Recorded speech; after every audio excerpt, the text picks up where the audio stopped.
Fallout has appeared in a surprisingly number of forms over the years. We've had video games, television shows, planned movie adaptations, tabletop RPGs, board games, and even an official cookbook. Yet, despite all of that, for some strange reason, Fallout has only received a single official comic book. Serving as a prologue to Fallout New Vegas, All Roads was released on October 19th of 2010, alongside the collector's edition of the game through Dark Horse Comics.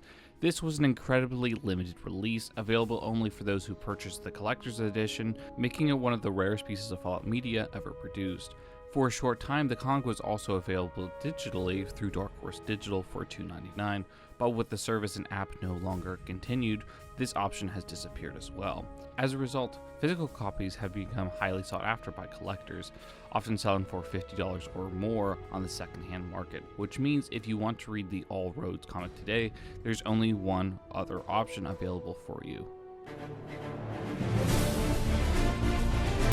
The comic itself was written by Chris Avellone, one of the key creative minds behind Fallout New Vegas and the original Fallouts, and features artwork and colors by Jeff Darrow, Peter Doherty, Gene Diaz, and Wellington Alves. Despite only being a short comic, it contains a surprising amount of lore, backstory, hidden details to help flesh out the world of Vegas and several of its major characters.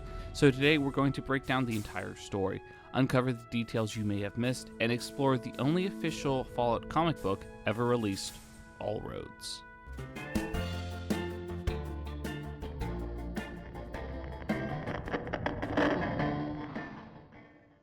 The comic opens with one of the most recognizable faces in Fallout New Vegas, Benny, the smooth-talking chairman who serves as one of the game's primary antagonists, at least during the opening act. We see him casually smoking while overlooking the New Vegas Strip, presumably from somewhere within the Tops Casino, although the exact location is never officially confirmed. What's especially interesting about this opening panel is the strip doesn't quite match what we see in Fallout New Vegas. Several casinos can be seen in the distance that never appear in the final game, including the mysterious Seven Casino, a large pig-themed casino, and another building marked by a massive set of dice. The only casino clearly visible in this shot, and that's actually made into the finished game, is Gomorrah. Whether these are early concepts for the strip or simply artistic embellishments is unknown, but it gives a fascinating glimpse into New Vegas as it was still evolving under development. From there, the comic shifts focus to the true protagonist, Chance, a member of the Great Khans, and one of the survivors of the infamous Bitter Springs Massacre. We'll be talking about this more in detail about the event later, but even from his first appearance, it's clear that the experience has left deep scars in him. Chance is haunted by what happened there and appears to be suffering from severe PTSD, coping with this trauma the only way many Wastelanders do, through a steady supply of chems. His rest is interrupted by Jessup, who wakes him up with the news of a new job. Jessup is actually one of 4 characters from Fallout New Vegas who make an appearance in the comic, the others being Benny, McMurray, and Swank. Most players will immediately recognize him as the Mohawk-mustached Great Khan seen in the game's opening cinematic. Later in New Vegas, he's found hiding out in Boulder City after becoming trapped there by the NCR forces following the attack of the Courier. Jessup tells Chance that dwelling on the past won't change anything. The Khans have been through worse, and they've just been offered work. Whether Chance is ready for it or not, it's time to move forward. Unfortunately for him, this job will end up setting into motion some of the most important events for all of Fallout New Vegas. We then cut back to Benny, somewhere in the New Vegas Strip, speaking privately with his right-hand man, Schwenk.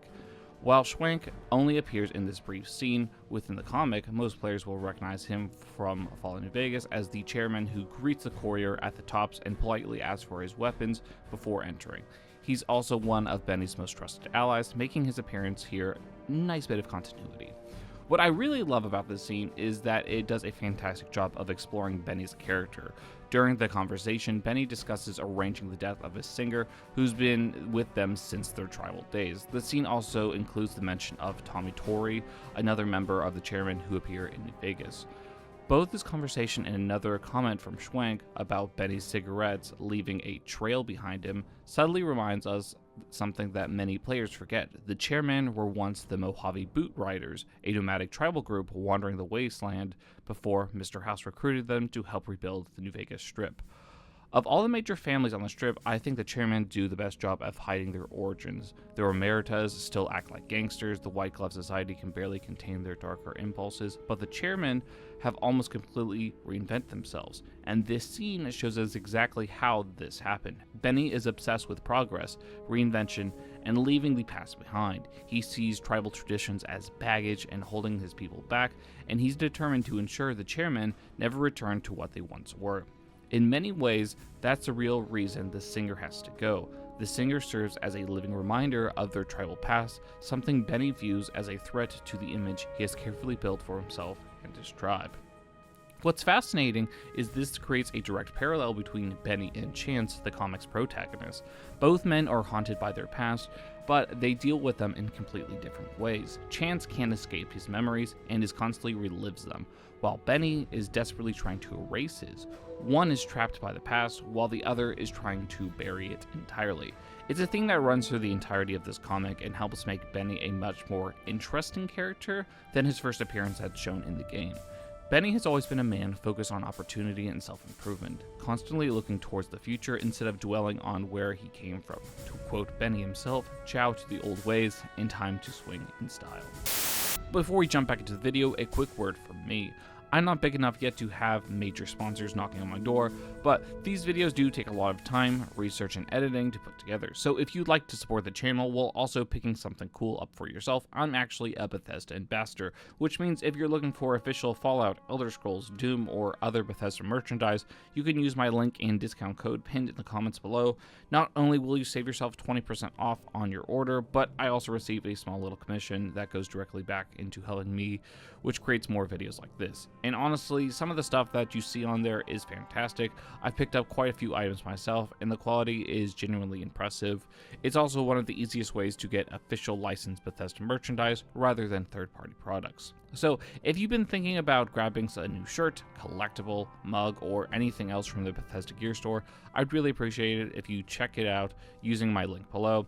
If the code isn't working for any reason, just leave a comment and I'll make sure to get you an updated one. Thanks for supporting the channel, and now let's get back to the video.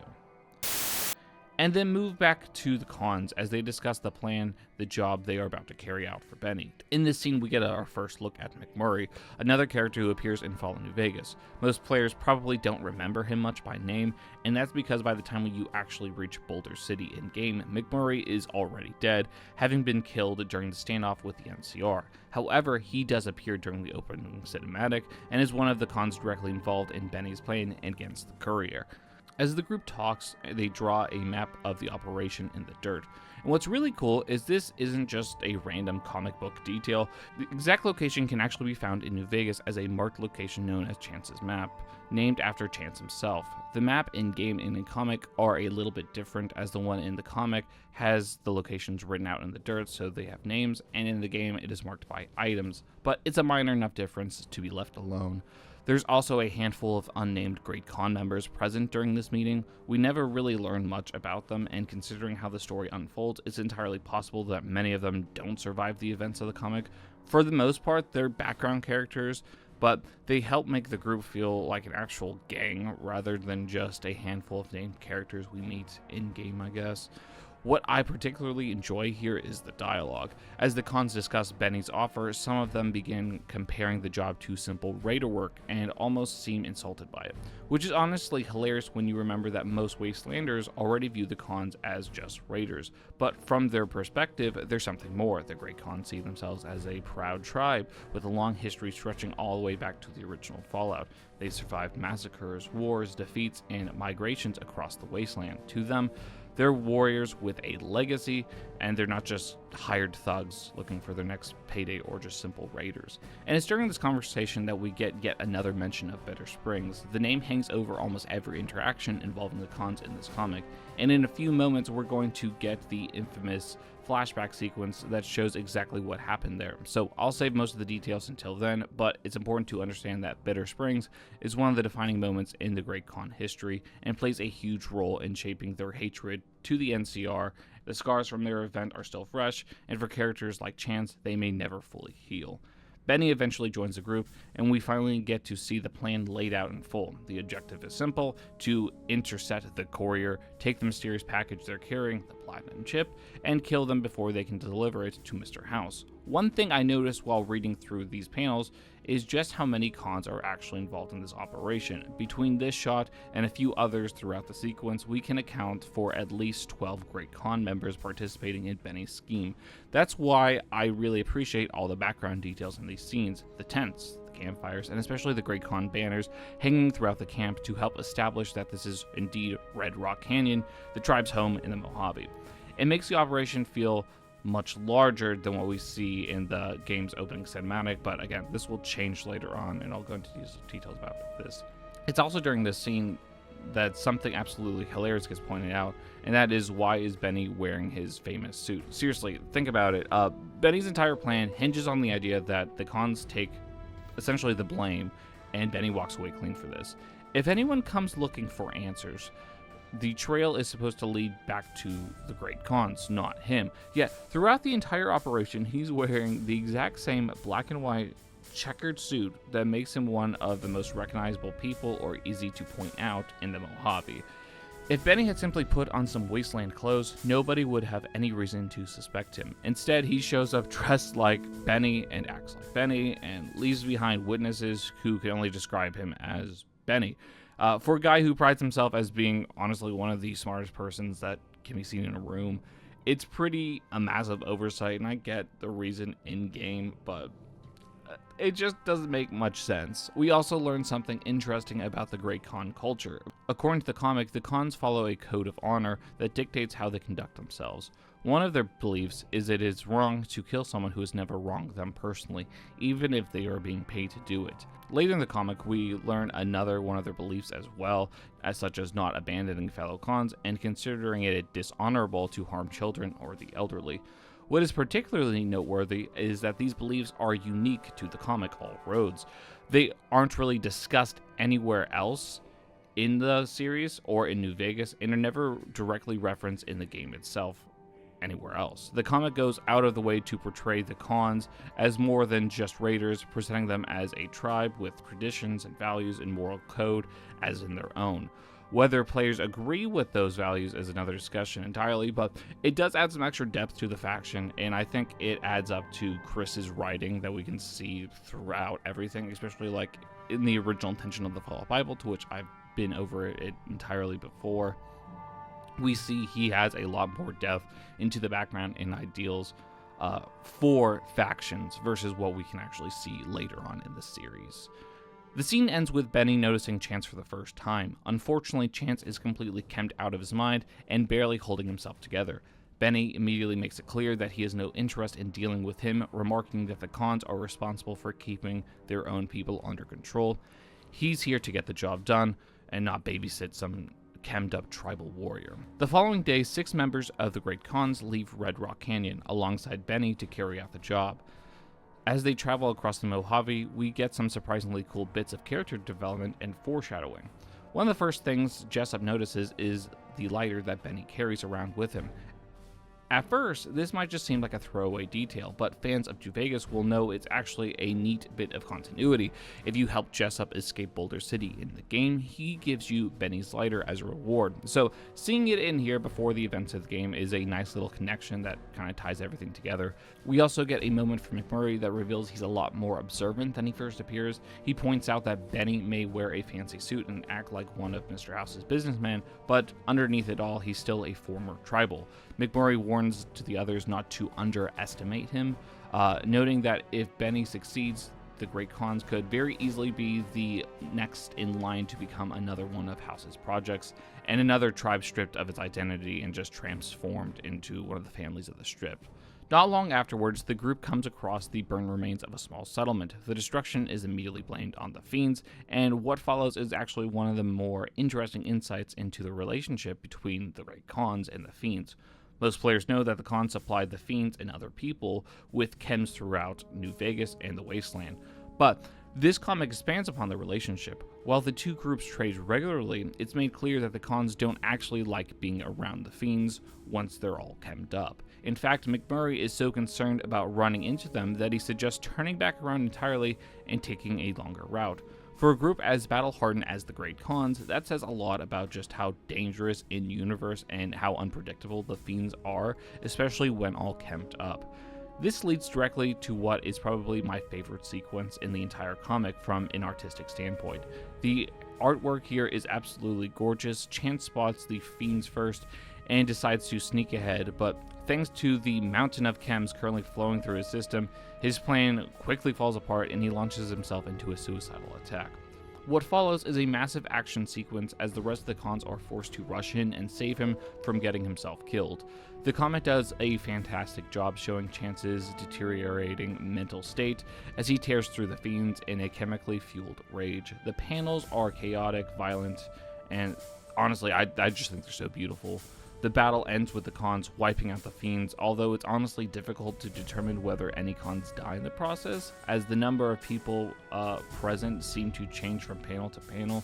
Earlier there were 6 members traveling with Benny, then there appeared to be only 5 discussing with the fiends, not counting Chance, who wandered off to do his own thing, and later the number shifts again, so we are left unclear if anyone died, although after this scene, all of the background extra cons are never seen again in the next morning. What's really cool, however, is that this location actually exists in the game. The battlefield is represented by the marked location known as Tribal Village. If you visit in the game, you'll find dead fiends alongside dead cons and various chem-related items like Jet and Psycho. Scattered throughout the area, it's a small detailed location that most players probably never connect back to the comic, especially because most players now don't have access to it. After the fight, Chance is badly wounded, and Benny immediately argues that they should just simply put him out and move on, seeing him as a dead weight and nothing more than a liability. The cons refuse, to them Chance's family, and family doesn't get left behind. That reason says a lot about the difference between Benny and the Great Khans. Benny views people in terms of usefulness, while the cons still value loyalty and above almost everything else. Unable to convince them otherwise, Benny eventually tosses Chance a chem and suggests he uses it to end his suffering. Chance then takes the drug, and we are pulled into 2 of the most important flashback sequences in the entire comics, or I guess the only 2 flashback sequences. Finally, we get to see what is probably the most iconic scene in the entire All Roads comic, and that is the flashback to the Bitter Springs Massacre, the event that continues to haunt Chance throughout the entirety of the story. What's interesting is that this flashback is only a single page long. There is no dialogue or narration or no words. Instead, the artwork tells the entire story, despite the brevity of the one page depicts. One of the most important events in the most recent part of the Mojave history, and helps explain why the Great Khans despised the NCR so much by the time of New Vegas. Before settling in Red Rock Canyon, the Great Khans were one of the most feared raider tribes in the Mojave. After being pushed out of New Vegas by Mr. House and his newly organized strip families, they relocated to Bitter Springs and continued their campaign of raids against the NCR settlements, caravans, and military targets. Eventually, after years of conflict, the NCR decided enough was enough and launched a major military operation to eliminate the Khans once and for all. The assault quickly turned into a disaster. Due to poor intelligence and confusion on the battlefield, the NCR forces ended up firing on fleeing non-combatants rather than just Khan warriors. Women, children, and elderly and wounded Khans were caught in the crossfire, and by the time commanders realized what was happening and ordered a ceasefire, the damage had already been done. The event became known as the Bitter Springs Massacre, and remains one of the darkest moments in NCR history. This tragedy is referenced constantly throughout Fallout New Vegas. Characters such as Boone, Bitterroot, Papa Khan, and many others discuss it, but this single page in the All Roads comic is actually the only time we ever get to visually see the event itself. That alone makes it one of the most important pages in the comic's history. However, this scene is famous for another reason entirely. If you look closely at the artwork, the NCR troopers appear to be riding horses. Now, that might not sound like a big deal, but it sparked one of the longest running debates in Fallout lore. Back in the Fallout Bible, which I made an entire video on covering, Chris Avellone stated that horses were extinct in the Fallout universe. According to that interpretation, horses simply do not survive the Great War and no longer exist anywhere in the wasteland. Because of that, many fans pointed to the horses in the All Roads as a contradiction. Over the years, rumors have circulated about a personal email supposedly from Chris Avellone claiming that the horses appearing in the comic were an error that nobody caught until it was too late. Whether that email is genuine or not is been difficult to verify. What makes the situation even more interesting is that later Fallout developers didn't seem to agree with the idea that horses were extinct at all. When asked about this topic years later, Joshua Sawyer stated that he wasn't familiar with horses being considered extinct in Fallout and had no memory of ever being an important rule. He later clarified that horses would be perfectly fine to exist in Fallout, and that personally wouldn't object to seeing them appear in a future game. So, where does that leave us? Honestly, nobody really knows. The comics shows horses, and the Fallout Bible suggests they're extinct, and they don't appear in any other series. Later developers seem completely fine with them existing, and like anything in Fallout lore, it's kind of like choose what you agree with and what you think of until Bethesda officially puts horses into one of their games or like makes a note of it. Or we see in the Prime series, horses are kind of extinct, and this is an error. It's honestly hard to see what it is because this is the only note we see of horses.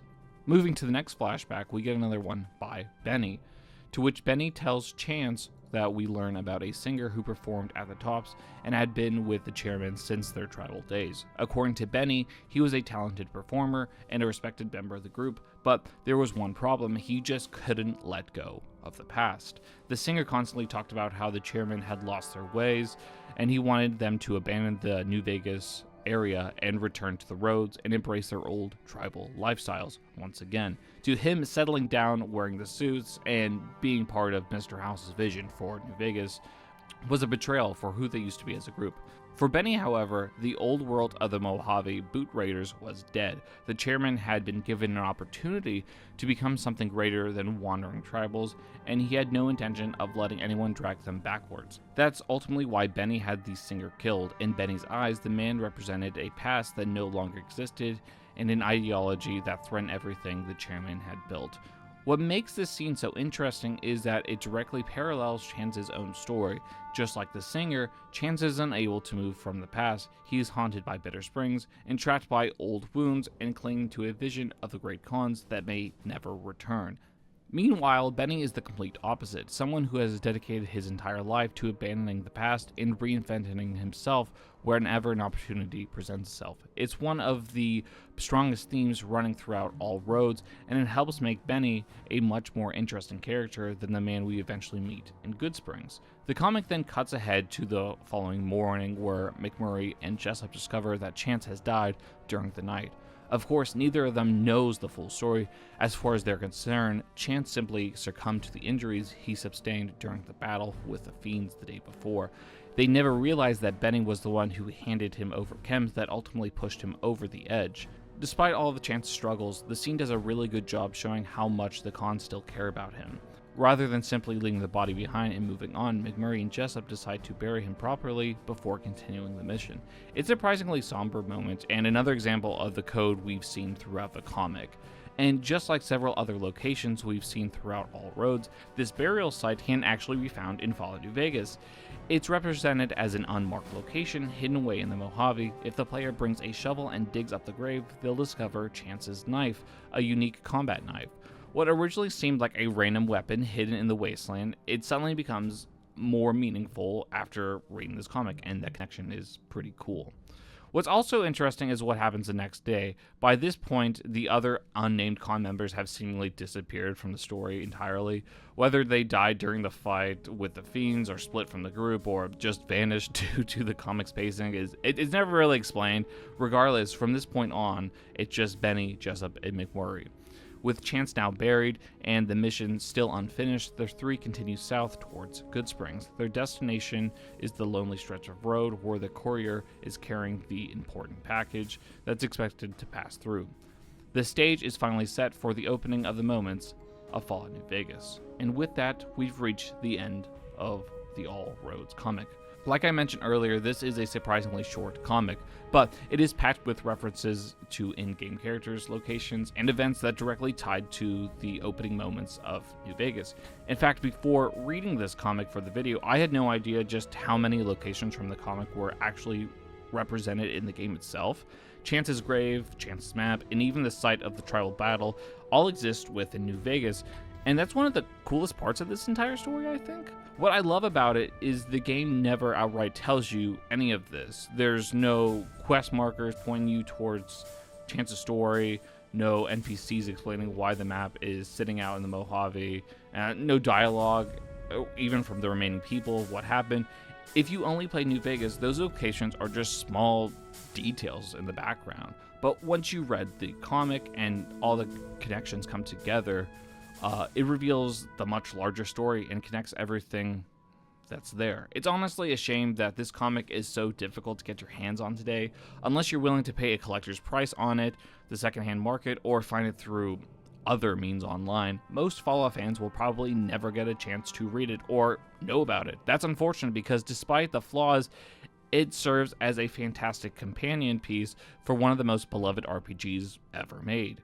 As a standalone comic, I don't think the story is anything groundbreaking. It's relatively simple and straightforward, but I do appreciate what Chris Avellone was trying to do with the parallel between Chance and Benny. Throughout the comic, Benny isn't portrayed as the cartoon villain that we kind of more or less see later on in the game. Instead, we see someone desperately trying to escape his past and reinvent himself, while Chance is trapped by his own history and unable to move forward. Whether that theme is executed perfectly is up for debate, but it's definitely more interesting than a simple good guy versus bad guy story. And the artwork is also worth mentioning. While multiple artists contributed throughout the project, the visual style shifts noticeably from section to section. Sometimes those transitions can be a bit jarring and confusing, but the overall quality is incredibly high, and several panels are just genuinely stunning. Some of the Chance's scenes in particular contain some of the best artwork I've seen in any Fallout-related media. At the end of the day, All Roads feels less like the traditional comic book and more like a bonus piece of world building for New Vegas. It fills the gaps and gives additional context to characters like Benny and the Great Khans, and rewards the players who enjoy digging into the smaller details of the Fallout universe. If you're a fan of New Vegas and you've never read it before, I highly recommend checking it out. And who knows, maybe one day Bethesda will give Fallout another shot at comics. With how popular the franchise is today, between the games and the TV show and everything else, it feels like the perfect time to expand upon the universe through stories like this again. But with that, we've come to the end of Fallout All Roads. Have you ever read this comic book before, and do you actually own a physical copy? Let me know down in the comment sections down below. I'd also love to hear what Fallout stories you think would work best in a comic book form. Would you want to see stories about the NCR Brotherhood War, or the rise of Caesar's Legion? The adventures of the courier after New Vegas, or something completely different. If you enjoyed this video and like deep dives into Fallout lore, hidden details, content, and gaming history, consider subscribing. I have a ton of videos planned for this year, and you won't want to miss what's coming next. And if you're looking to pick up some official Bethesda merch, consider using the code and the links pinned down below. You'll save some money, support the channel, and help me continue making videos like this. Until then, this has been Nick from Nostalgic, signing off.